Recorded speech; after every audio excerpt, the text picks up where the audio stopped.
রাজবাড়ির গোয়ালন্দে ঘটেছে এক অবাক কাণ্ড। বিয়ের ১.৫ মাস পরে স্বামী জানতে পেরেছেন তার নবুবধূ কোনো নারী নন, তিনি একজন পুরুষ।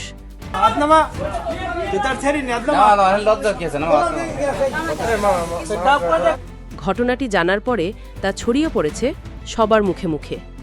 কথিত নবুবধূর নাম সামিয়া, তার প্রকৃত নাম মোহাম্মদ শাহিনুর রহমান। তিনি চট্টগ্রামের আমতলা ঈদগাহ বউবাজার এলাকার আবুল কাশেমের ছেলে।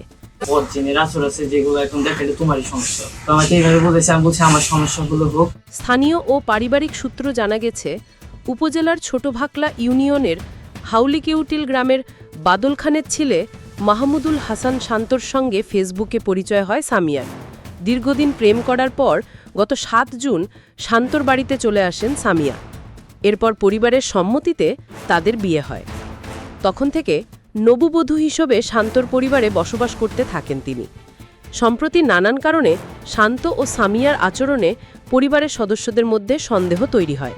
শুক্রবার বিকেলে পরিবারের লোকজন ও স্থানীয়রা নিশ্চিত হন নবুবধূ সামিয়া একজন পুরুষ। বিষয়টি জানাজানি হলে চাঞ্চল্যের সৃষ্টি হয়।